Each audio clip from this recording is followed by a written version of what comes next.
To prevent another financial crisis, some of Britain's biggest banks may yet face the prospect of being separated in some form.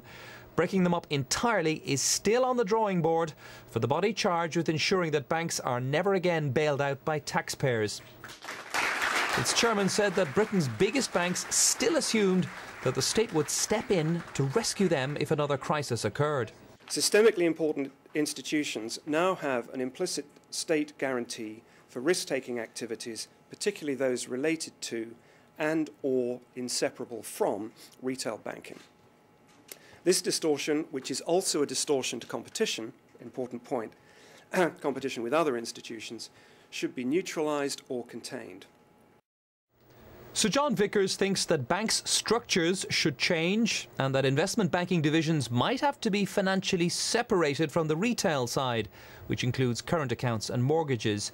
He also says that when it comes to bailouts, senior investors in a bank and not taxpayers should be on the hook if things go wrong. The Commission also thinks that new global rules on how much reserves or capital a bank should hold are not strict enough.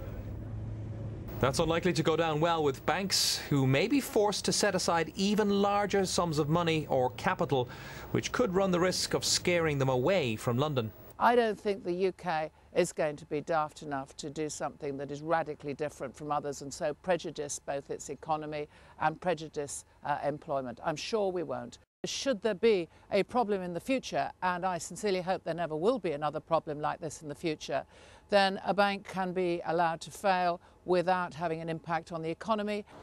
The unwanted consequence of reining in the activities of the investment banks may be very keenly felt here on the high street.